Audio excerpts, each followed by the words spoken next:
ficamos proclamando sem dar a devida importância, sem termos a devida consciência da realidade, da importância, ó Pai, do que é de fato entender, reconhecer, ouvir, ó Pai, e também ver, ó Pai, ver e contemplar tudo aquilo que Tu tem feito por nós. Muito obrigado, ó Pai, por tudo que tem feito. Seja conosco nesse finalzinho de Shabat. Abençoa os nossos irmãos que estão ali, ó Pai, com a associação Aleph Bet, ensaiando para o projeto ali que teremos na semana da proclamação da República, ó Pai, de 7 de setembro. Na semana, Pai, que estarão ali com as crianças na escadaria, ali participando do evento da associação, que eles possam ser ricamente abençoados por estarem, ó Pai, dedicando um tempo de suas vidas em prol de cada projeto da nossa associação, Pai. Em nome de Yeshua HaMashiach, amém. Então, como de manhã, né, eu vinha explicando para vocês, e não vou negar, e aí falando sério, tá, Leomar? Não estou brincando, não. Quando eu vi com um papelzinho na mão e você relatou a respeito do testemunho, eu até imaginei que você, naquele momento, já estava esquentando o motor ali para dar uma aquecidazinha, né? Para poder, né, ô Léo, pegar agora de tarde conosco, né? Mas fui estrategicamente impossibilitado de lhe permitir de continuar, porque provavelmente, estrategicamente, vocês combinaram, né, de me entregarem a palavra mais tarde, para que eu fosse forçado a estar aqui. Mas Adonai sabe de todas as coisas, Baruch Hashem, amém. Isso é apenas uma brincadeira, claro que a gente acaba brincando, mas Adonai sabe todas as coisas, Ele sabe o que devemos, o que não devemos fazer, Ele que nos autoriza, como nós falamos hoje pela manhã, e falamos também todos os dias, né? Isaías 45, 7, Ele forma a luz, Ele cria as trevas, Ele traz a paz, Ele que cria o mal, Ele faz todas as coisas. E eu vinha falando justamente, né, no momento que eu parei, que eu queria dar o nome do pecado. Mas antes de eu falar a respeito disso, né, eu estava explicando justamente, eu vou até ler o que eu escrevi aqui, né? A Torá, que é a palavra de Adonai, é o alimento e também é disponibilizado, e ele é de acessibilidade a todos. Todos nós temos acesso à Torá, a palavra de Deus, né? Eu devo amar, eu estava explicando que, inclusive, Yeshua, ele resume os 10 mandamentos em 2, ali Mateus 22, mas vou ressaltar, ele resume, ele não deixa de lado os outros, ele apenas resume, né? Quando ele é perguntado ali quais são os maiores mandamentos. E ele resume os 10 em 2, que é amar a Deus sobre todas as coisas, e o segundo, amar a teu próximo como a ti mesmo.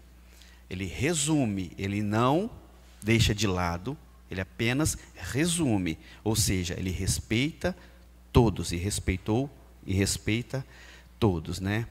E então, a palavra de Deus, que é o alimento, e eu preciso entender na minha vida, quando é imputado em mim, o significado do que eu estava explicando, do Shema e do Har, eu não sei nem se é assim que pronuncia, né? O Shema, que significa ouça, ouvir, né? E o Har, que é ver, contemplar. Eu preciso amar o meu próximo, mesmo que ele seja um ímpio, mesmo que ele seja um pecador, mesmo que ele esteja em pecado, eu devo e preciso amá-lo. Eu não posso concordar com ele, com o seu pecado, eu não posso passar a mão em sua cabeça, eu não posso minimizar um erro que ele está cometendo, não é verdade? Eu devo pegar e dividir este alimento com ele, para que ele tenha a oportunidade de absorvê-la, e através da alimentação, ele vai se purificando, vai se limpando, e cada vez mais até o momento que ele para de cometer aquele pecado, para de cometer aquele erro. Porque quando eu faço isso, ou seja, eu me uno ao ímpio, que eu já falei, que aquele que se une ao ímpio, ele está afrontando Adonai, ele fica automaticamente contra Adonai. Quando eu pego e digo que amo a um próximo, a um ímpio, a um pecador, e ao invés de eu exortá-lo, de eu levar a palavra até ele, eu minimizo e eu concordo com o pecado dele, ou eu, em prol de dar um jeitinho, como eu expliquei pela manhã, eu, através desse jeitinho, tento encontrar algo que venha justificar um ato errado dele, né? Eu cometo um pecado. E aí que eu falei que esse pecado tem nome. E o nome desse pecado é o pecado de prevaricação. Esse é o nome do pecado. Pecado de prevaricação. Nome grande e até feio, né? Um nome estranho. Esse é o nome do pecado. E o que é prevaricação? O que significa essa palavra? Prevaricação é o ato de prevaricar. Olha só que interessante. Consiste em trair e desrespeitar uma ordem ou dever, agindo de má fé e contra os bons costumes, contra a ética e contra a moral. Então, se eu não obedeço à ordem que é dada através da palavra, né, e concordo com o ímpio, eu cometo pecado de prevaricação. Eu me uno ao pecador e eu descumpro uma ordem que é justamente o que está escrito aqui, ó, na Paraxá de hoje. Deuteronômio capítulo 7, versículo 2. E quando o Eterno teu Elohim as tiver dado diante de ti, totalmente as destruirás. Aqui está falando sobre os 7 povos que dentro da terra de Canaã vão ser retirados ali com a chegada do povo de Israel, né? As tiver dado diante de ti, totalmente as destruirás. Não farás aliança com elas, nem terás piedade delas. Não te aparentarás com elas, não darás tuas filhas a seus filhos, e não tomarás suas filhas para teus filhos. Então, se eu me uno ao ímpio, se eu dou a minha filha, se eu permito, se eu passo a mão, se eu relevo um erro dele, eu cometo pecado de prevaricação. Por quê? Eu estou traindo uma ordem divina, estou traindo a Adonai. Isso é muito sério. E o ato de concordar pode parecer um ato do seguinte, sei lá, uma pessoa comete um crime enorme. Num dado momento eu vou e não concordo, tá certo? Ok. Mas às vezes a sutileza, e nós precisamos tomar muito cuidado com isso, a sutileza do pecado é tão minuciosa que às vezes o meu concordar, às vezes eu não expresso nem pela minha boca. É só num próprio pensamento. Eu posso até estar concordando, posso estar apoiando, e muitas vezes eu posso estar apoiando por uma falta de interesse da minha parte em verificar se aquilo está correto ou está errado quando eu não tenho esse discernimento. Porque se eu não tenho discernimento, eu já não devo concordar, porque eu não sei se está certo ou está errado. Não é verdade? Eu só posso concordar com aquilo que eu tenho absoluta certeza que é correto, que é justo e que é digno. Aquilo que não é correto, eu já devo de fato não concordar. E aquilo que eu ainda não tenho discernimento, eu tenho que dar um tempo para que o entendimento me venha, e aí sim, depois, se provado que é algo correto, eu posso até apoiar. Se não é correto, eu não posso apoiar. Mas não significa que eu vou me afastar e vou deixar de amar aquela pessoa. Eu preciso amá-la e encontrar, se for possível, da minha parte, uma oportunidade para que ela tenha acesso ao alimento, para que o entendimento venha sobre sua vida, e ela sim, então, comece a se ajustar. Como eu estava explicando lá, né, antes, até mencionei aqui sobre a questão do Shema, né, a questão do nós imputarmos em nossos corações o que significa, né, o Shema. Ele foi nos dado aqui no capítulo 6, quando eu falei ali que sobre o antes, as 10 palavras, né, na realidade, sobre as 10 palavras que nos são entregues no capítulo 5, o capítulo 4 fala do antes de atravessar. O capítulo 5 fala das 10 palavras, que nós devemos cumpri-las antes, durante e posteriormente. E detalhe, não só quando entrarmos, porque depois que entrar, o capítulo 7, salvo engano, porque o capítulo 6, no versículo 1, fala da seguinte forma: estes são os mandamentos, os estatutos e os juízos que o Eterno teu Elohim mandou ensinar-te, para que os cumpras na terra que passas a possuir. Você passou a possuir a terra, mas aí tem a outra etapa, você tem que fazer a tal da faxina, né, que eu mencionei de manhã. Você tem que ser aquele elemento que chega, que lhe é permitido a entrada, para que você venha e traga a bênção. Faça com que a terra venha a florescer cada vez mais, estar limpa cada vez mais, porque eu usei uma frase que eu ouvi sua, Léo. A terra, não há, tem uma incompatibilidade entre a terra que é boa com o homem que não é bom, por conta do pecado. A terra boa, oi? Exatamente, por conta da unidade do homem com a terra, é extremamente importante que o homem seja justo, seja correto, seja íntegro, seja temente a Elohim, para que a terra, sendo boa, o aceite. Como eu expliquei a respeito do Bo, né, na realidade não é eu daqui para lá. O Bo, ele fala, será introduzido, ele está trazendo para dentro. Até esquisito falar isso, né? Como se estivesse aqui e fosse lá fora e trouxesse alguém para aqui. Tá? Aqui a terra prometida, uma analogia, é como se eu fosse lá, pegasse alguém que está autorizado e eu trouxesse para dentro. E não necessariamente quem está lá vai vir aqui para dentro. Na realidade, Adonai permitiu e deu acesso a todo o povo. E deu acesso àqueles que se permaneceram colados a ele, como disse André Chourac, colados a Adonai. Colados por quê? Porque entenderam tudo aquilo que Moisés ensinava, respeitaram os mandamentos. Como disse também, muitos nasceram posterior ao sancionamento de Elohim, dizendo que aqueles não entrariam na terra, os acima de 20 anos, né? Mas muitos ficaram pelo caminho também. Eu falei isso pela manhã. Muitos nasceram e com certeza foram corrompidos, não quiseram fazer a adesão, e isso a gente vê aqui na casa. Quantos aqui da casa nasceram, foram instruídos, né? Foram instruídos aos pés desta Torá. Agora tem duas, mas na época tínhamos apenas uma Torá. Foram instruídos, aprenderam aqui dentro e se desviaram. Vocês conhecem um deles, meu filho mais velho. Vocês conhecem o Davi, meu filho mais velho. Nasceu aqui nessa casa, foi instruído por vocês, por nós em casa, mas infelizmente cedeu os encantamentos do mundo e tomou o rumo dele. Infelizmente, ou felizmente, né? Digo felizmente, ele vai ser cobrado, felizmente, porque Adonai é justo, né? Ele é misericordioso, mas ele é justo. Ele é misericordioso, como diz a palavra ali, ó, Moisés até fala, né? Antes daquele momento que ele chama para reflexão, né? Que ele fala, vai, busca outro aí, verifica se existe outro Deus tão grande como esse, que é no capítulo 6, se eu não me engano, né? Capítulo 6. Não, minto.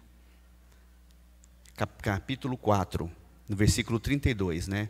Quando ele chama para reflexão ali. Agora, pergunta aos tempos passados que te precederam, desde o dia em que Elohim criou o homem sobre a terra, desde uma extremidade do céu até a outra, se jamais aconteceu coisa tão grande como esta, ou se jamais se ouviu coisa semelhante, ou se algum outro povo ouviu a voz de Elohim falar do meio do fogo, como tu a ouviste e tenha ficado vivo. Ele chama a reflexão. Vai, procura se existe outro. Não existe. Só existe um Criador do céu e da terra. E como eu estava dizendo, felizmente, Elohim permite, através da sua misericórdia, que aquele que de fato quebra o teu coração, aquele que de fato reconhece o seu pecado, confessa o seu pecado, ele tem a oportunidade de ajuste diante de Elohim. Mas Elohim é justo. Correto? Se ele é justo, ele permite, ele perdoa. Mas tem que pagar. Não significa que passa uma borracha e os meus erros que eu fiz lá atrás, eu não vou ter consequência deles. Eu vou ter consequência, de uma forma ou de outra. Eu vou acabar tendo consequência. Eu vou acabar tendo consequência. Oi? Exato. Não é como a amnésia, que você esquece, passou uma borracha, acabou. Não. Não tem como ser assim. Senão ele não seria justo.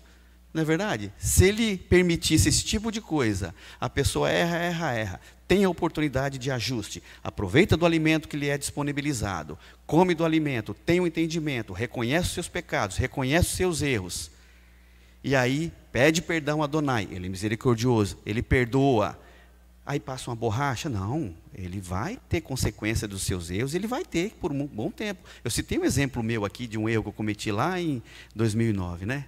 No ensino anterior aí. E não tem jeito, tem que ter consciência que tem consequência. Todo pecado tem nome. E todo pecado tem consequência. Isso é fato. Todo pecado tem nome. E além do nome, tem consequência. Quer eu tenha sido perdoado ou não. Agora, Adonai que vai trazer a forma do pagamento dessa dívida de pecado. É Ele que vai determinar qual vai ser a forma do pagamento. Tá? Só um parêntesezinho, tá? A Bia está bem antenada, a Madalena também, né? Carlão, tá, não vai, não vem, né? Mais ou menos. Vamos dar sequência no combinado da manhã? Agora eu vou honrar, hein? Agora eu vou, Dona Regina está bem, por enquanto. Agora eu vou honrar, agora eu vou citar o nome, hein? Não, se eu falei porque você foi a única pela manhã que permaneceu no erro.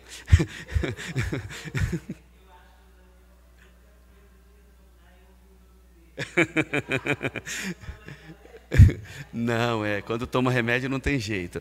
Tá bom? Vamos lá, só para a gente ficar bem antenado. Carlão já pescou uns 3 lambari ali, ó. Já. Mas não tem problema não, a gente sabe. Esse momento é um momento realmente mais difícil. Eu não nego também, às vezes, já dei as minhas cochiladas também, não vou falar que não. Já cochilei com força também, infelizmente.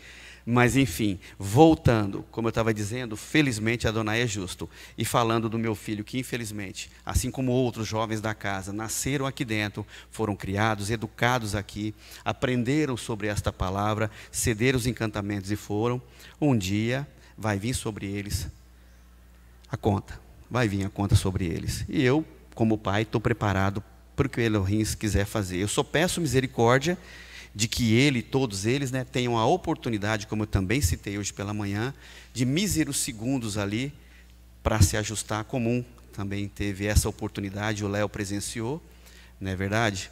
Um que partiu dessa vida para outra, e teve a oportunidade de se ajustar ali diante de Adonai. Eu só peço que Adonai tenha misericórdia e proporcione um momento que ele realmente se ajuste e possa descer em paz. Então, voltando ao nome desse pecado em questão, que é a prevaricação, porque eu estarei traindo a Adonai quando eu passo a me unir ao ímpio, seja em qualquer das circunstâncias, seja apenas no meu pensamento, seja num ato público, seja no cantinho, no particular, não importe. Eu estou cometendo o pecado de prevaricação, porque estou traindo a Adonai. Estou desrespeitando uma ordem ou um dever que me foi dado através da sua palavra. Me unindo ao ímpio, eu cometo o pecado de prevaricação contra Adonai. E não podemos mais permitir sermos influenciados por alguém que amamos, seja parente ou não, pois pecado é pecado, como eu já falei também. E o salário do pecado é a morte. Pecado é pecado, e o salário do pecado é a morte. Isso está na palavra de Adonai, não me recordo agora onde está o texto. E aí a gente precisa ter muito cuidado com a sutileza das palavras que chegam no nosso ouvido, né? Aquelas palavrinhas que chegam, meu irmão, vamos conversar. Eu cometi um negócio aqui, mas vem cá, senta aqui comigo. E aí fica ali na sutileza, e eu vou me comovendo, que é uma pessoa que eu amo, é uma pessoa que eu tenho autoestima, e aí a sutileza da palavra dele, daqui a pouco eu estou concordando com o erro dele, e estou ainda proferindo que ele não errou. Se eu fizer isso é porque eu não estou preparado, e não estou, entre aspas, blindado pela palavra do Eterno, né? E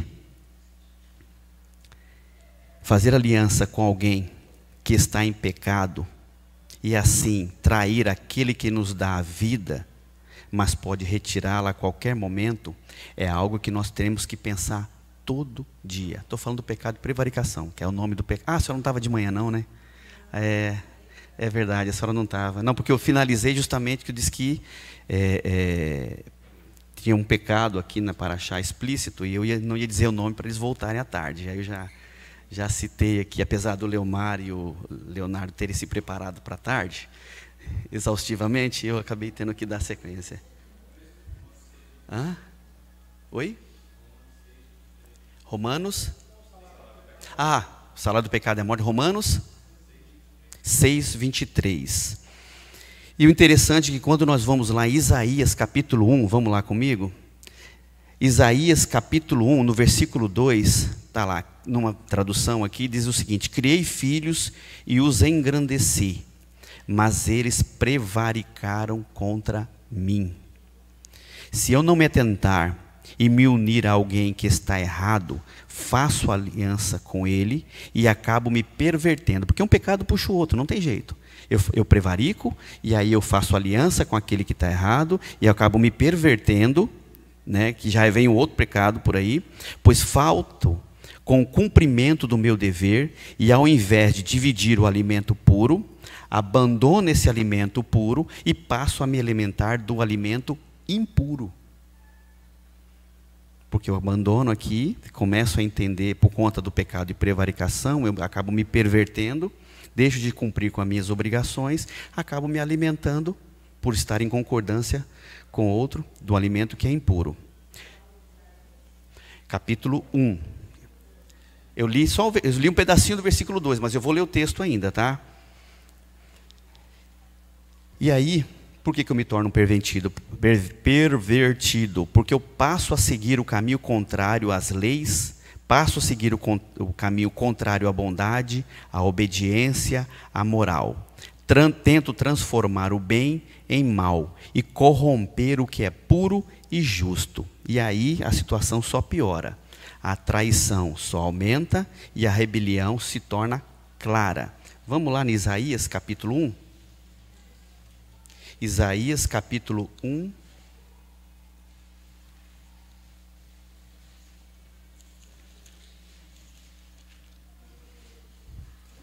Do versículo 1 ao 4, por enquanto.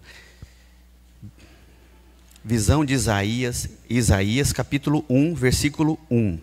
Visão de Isaías, filho de Amós, a qual ele viu a respeito de Judá e Jerusalém nos dias de Uzias, Jotão, Acás e Ezequias, rei de Judá. Versículo 2. Ouvi, ó céus, e dá ouvidos, ó terra, pois falou o Eterno, que criei filhos e os engrandeci, mas eles prevaricaram contra mim. O boi conhece o seu possuidor, e o jumento a manjedoura do seu dono, mas Israel não tem conhecimento, o meu povo não entende. Ai da nação pecadora, do povo carregado de iniquidade, da descendência de malignos, dos filhos os corruptores. Deixaram o Eterno, blasfemaram do Santo de Israel, voltaram para trás. Vamos pular lá para o 11? De que me serve, no mesmo capítulo, de que me serve a multidão dos vossos sacrifícios, diz o Eterno. Já estou farto dos holocaustos de carneiros e da gordura de animais cevados. Não folgo com o sangue de bezerros, nem de cordeiros, nem de bodes. Até o 15 isso. Quando vindes à minha presença, quem requereu isso das vossas mãos, que viesseis pisar os meus átrios? Não continueis a trazeis ofertas vãs. O incenso é para mim abominação, como também são as luas novas. Os sábados e a convocação das congregações não posso suportar. Da convocação das congregações. Não posso suportar iniquidade, nem o ajuntamento solene. A minha alma aborrece as vossas luas novas e solenidades, e já me são pesadas, estou cansado de as sofrer. Pelo que, quando estendeis as vossas mãos, escondendo de vós os meus olhos, sim, quando multiplicais as vossas orações, não as ouço. As vossas mãos estão cheias de sangues, cheias de sangues. Lá em Jeremias, capítulo 6, e aí, o interessante é que quando eu estava ontem estudando, eu fui ver lá a mensagem que, eu não sei se foi o Leonardo que mandou, o Leomar, as novas palavras que entraram, né? E quando no final eu fui dar uma lida, está totalmente, obviamente que provavelmente foi mudado. Exatamente. Por exemplo, Jeremias capítulo 6, versículo 8, diz: aceita a disciplina, ó Israel, para que a minha alma não se aparte de ti, para que eu não te torne em assolação e terra não habitada. Moisés sabia do grande risco. Ele sabia do grande risco que o povo corria da contaminação. Ele sabia. A senhora quer falar, pastora? Então pode ir. Ulisses, o pecado de prevaricação não é o pecado da falta do cumprimento do dever? É que eu passei por essa parte. Exatamente. Exatamente. Mas O pecado consiste em trair e desonrar.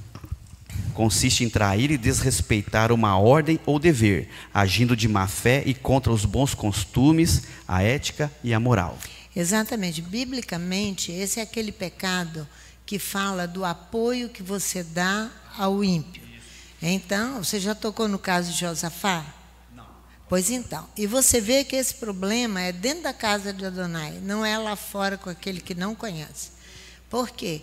Porque você tolera o outro com os problemas que o outro tem, você se une a ele por vaidade, por permissividade, por interesses, você se une a ele. Mas isso é insuportável para Adonai.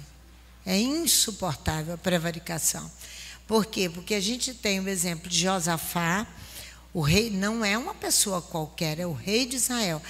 Você vê falar sobre a prevaricação na televisão, então você vê que o presidente prevaricou porque não atendeu a população imediatamente com a questão da vacina. Não foi assim?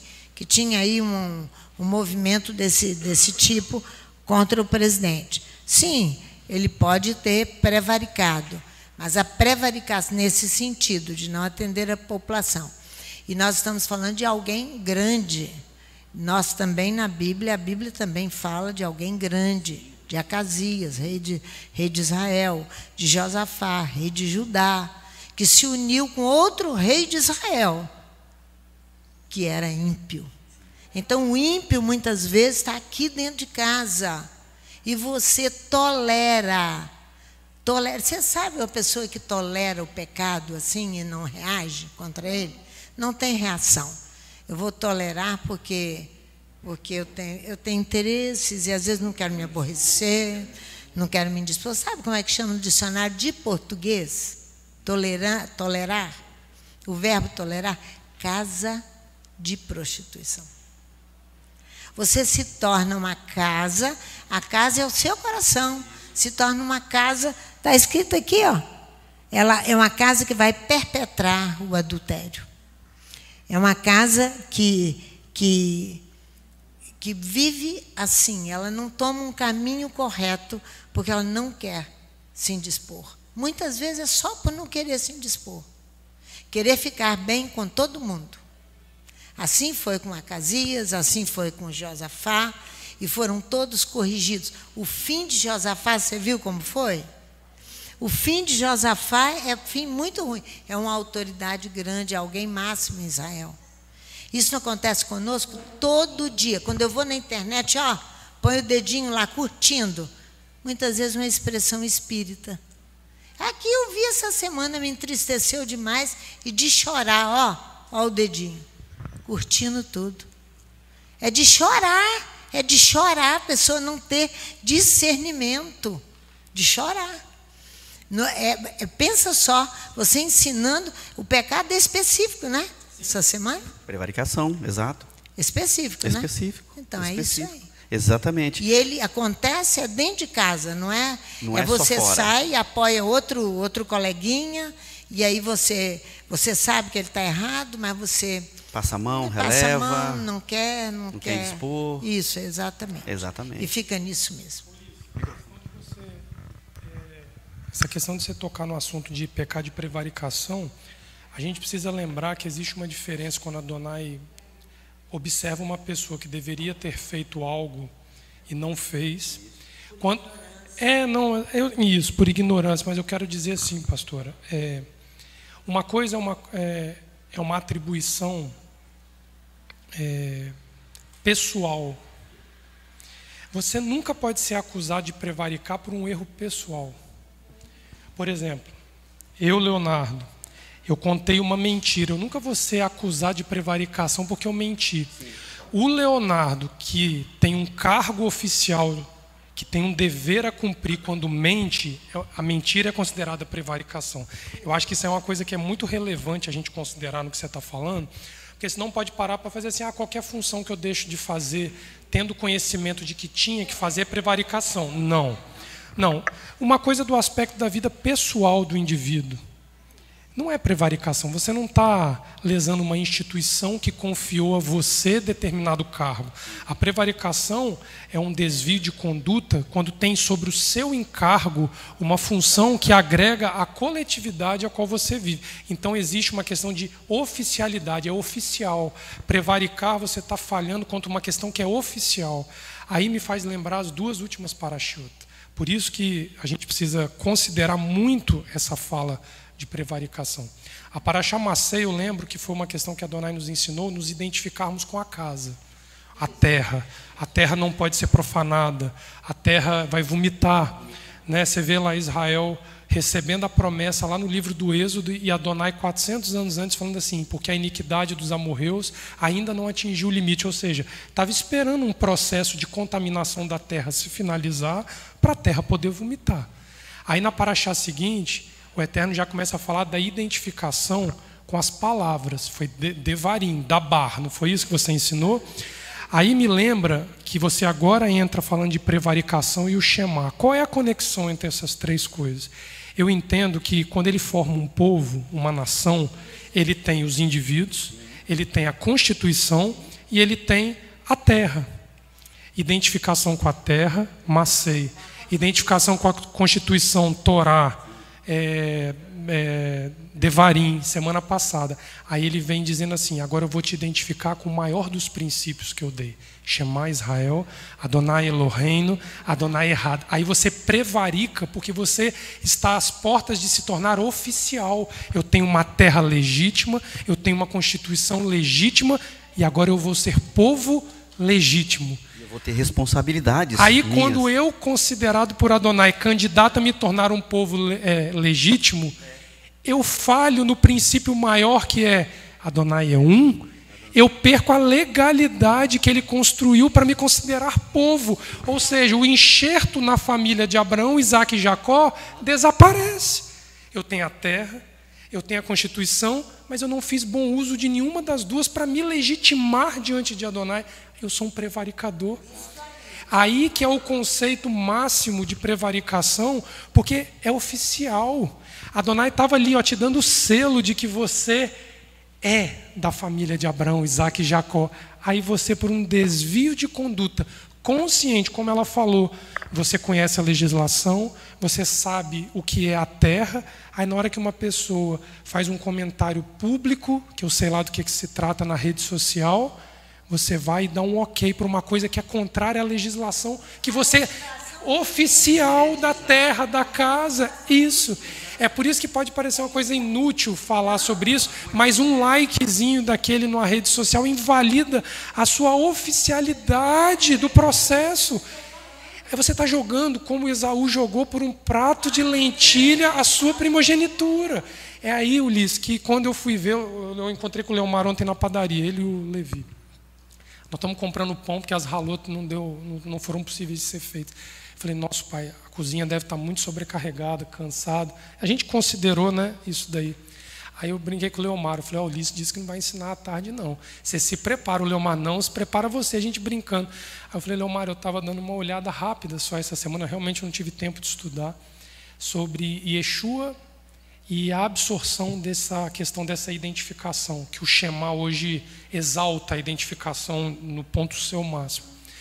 Aí você vê lá, Shema Israel, Adonai Eloheinu, Adonai Echad. Aí vem, amarás o eterno teu Elohim de todo o teu coração, Lev, no hebraico, de todo o teu ser, Nefesh. Aí ele bota, de todo o teu entendimento, ou de toda a tua força, dependendo da tradução. Ali é uma palavra altamente abstrata quanto à singularidade do conceito. Meod, no hebraico, pode ser usado muito. Se eu virar para você, Ulisses, Tov Meod, foi muito bom.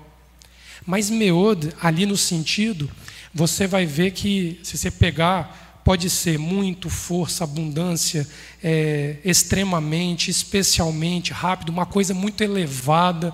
Aí você fala, gente, como traduzir o Shema de forma perfeita se a palavra que fecha os três pilares do Shema, ela é tão ampla no sentido? Aí você vai lá em Yeshua, que nos sinóticos, tanto em Mateus, é Mateus 12, 22, Marcos 12 e Lucas 10. Todos eles vão falar o texto que você citou de manhã. Mestre, qual é o maior dos mandamentos? O maior dos mandamentos é este, senão: amarás ao eterno teu Deus sobre todas as coisas e ao teu próximo como a ti mesmo. Lucas que fala dessa forma. Marcos vai dizer assim: ouve, ó Israel, o eterno teu Deus é um. Amarás o eterno teu Deus de todo o coração, de toda a alma, de todo entendimento e de toda força. Ele desdobra 3 pilares do Shema em 4. Aí você fala, Yeshua fez um acréscimo no mandamento. Ele pega aquela palavra meod, usada como força ou entendimento, que não tem absolutamente sinônimo nenhum. Por acaso força e entendimento no português é sinônimo de alguma coisa? São palavras totalmente independentes. Aí quando você olha ali, ele desdobra a palavra meod nos 2 sentidos para nos ensinar. Você deve buscar esta identificação com Adonai sendo um, com todo o intelecto que precisa estar preservado e com a força física que eu te dei. Ele desdobra a palavra e nos ensina que é com o coração, é com a alma, com aquilo que nos constitui, mas eu tenho que usar o meu intelecto no lugar e a minha força física para isso daí. É aí que você olha o Shabbat Nahamu, que a gente leu hoje de manhã para aquela família que apresentou, que no final vai dizer, ele revigora as forças daqueles que o temem. Ou seja, você vai conseguir levar até o fim essa profissão de fé que te identificou com a terra, que te identificou com a legislação e te tornou povo legítimo.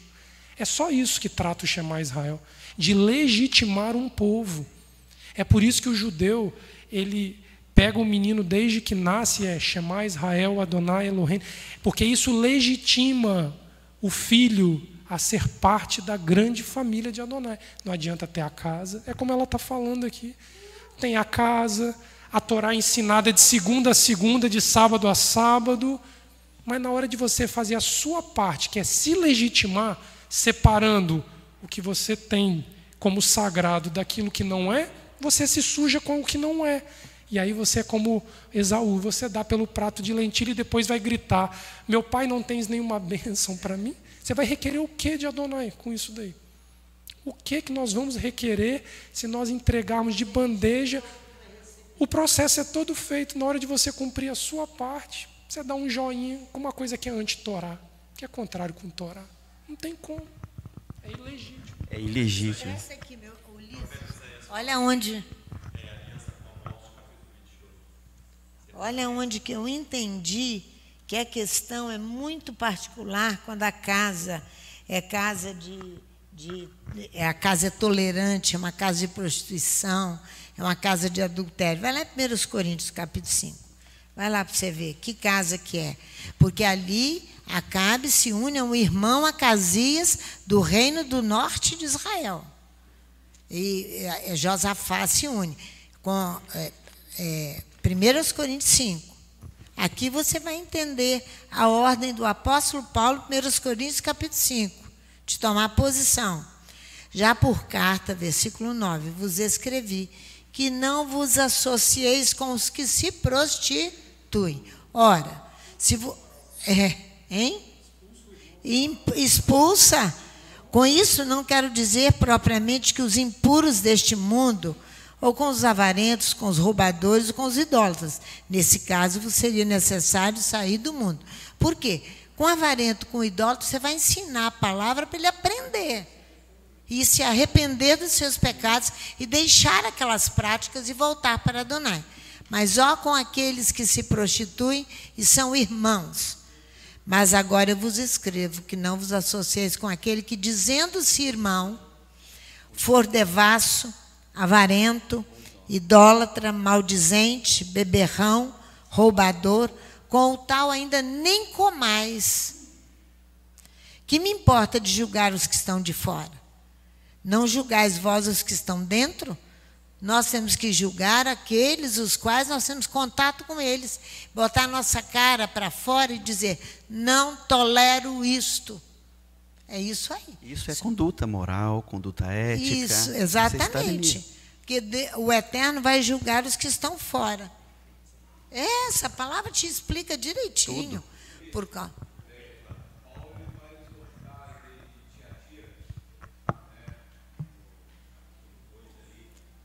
Fala no microfone que é melhor, que aí a internet, né? Paulo ele vai exortar a igreja de Tiatira, no capítulo 2 de Apocalipse, que ele vai falar que todos ali vão tolerar Jezabel, né? Ele fala assim: tenho porém contra ti, tolerastes que essa mulher Jezabel, que a si mesmo se declara profetiza, não somente ensine, mas ainda seduz aos meus servos a praticarem a prostituição e comeres coisas sacrificadas a ídolos. É verdade. É verdade. E o detalhe, exato, o ato de tolerar o pecado de alguém também é totalmente errado. É totalmente errado. Não existe tolerância para o erro. Não deve ter. Você pode ter a paciência para ajudar alguém a se ajustar. Mas você concordar com o erro dele, como já disse aqui antes, e nós falamos, você passa a afrontar o eterno. Quando você concorda com o ímpio, você se apoia com o likezinho, como ela explicou. Você imediatamente afronta e bota por terra tudo que tudo que recebeu, é como se você não desse a mínima importância, o mínimo valor de tudo que ele vem entregando a todos nós. E aí eu entro também naquela linha que eu falei de manhã, né? Que a gente investe mais tempo reclamando do que não tem, do que valorizando o que nós já recebemos até aqui. Ou seja, um likezinho que eu dou, eu desprezo tudo aquilo que ele veio. Publicamente, exatamente. Parece, como o Léo falou, e é verdade, parece uma coisa simples, insignificante, mas que tem o significado profundo. Eu estou ali menosprezando, negligenciando tudo que Adonai nos ensinou, tudo que ele nos mostrou até aqui. E Moisés, preocupado com tudo isso, né, ele até fala no capítulo 4, versículo 26, que ele vai tomar os céus e a terra como testemunha, caso o povo não se ajuste, caso o povo venha a se corromper. E Adonai, o próprio Criador, ele é testemunha do justo, quando o justo tem os seus atos de justiça, mas ele jamais tolera a injustiça, ele jamais tolera o que é errado. Ele é misericordioso, como a gente falou aqui antes, ele é passivo de perdoar, quando realmente há o reconhecimento, há uma entrega verdadeira, há um reconhecimento do erro, não importa o tamanho dele, há um reconhecimento, mas independente do que foi, a conta vem, e a conta tem que ser ajustada, e ele vai cobrar sobre isso, não é verdade? A gente ainda tem, mas não vamos ler, Daniel capítulo 9, ali com a oração de Daniel, com súplica ao Eterno, para perdão, devido ao pecado de Israel. A gente não precisa ler aqui, porque vai ler a semana inteira. É muito interessante. Foi lido hoje de manhã aqui, inclusive, muito interessante. É importante a gente ler. Temos ali Paulo, que nos ensina as regras para uma vida santa, ali em Colossenses, capítulo 3, do versículo 1 até o versículo 17, que também vai ser lido durante toda a semana. Acompanhe, quem não puder vir, escuta pela internet, vai ser lido como foi lido hoje de manhã.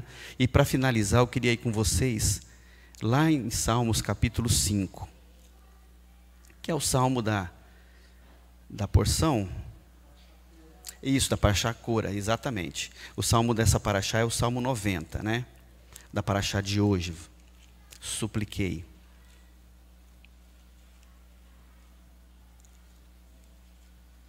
E o interessante, o pastor, a Léo, enfim, todos os nossos irmãos, como eu falei pela manhã, deixa eu até rever aqui para não falar errado, só nessa Parashá, o verbo, isso, ver, ele aparece 14 vezes.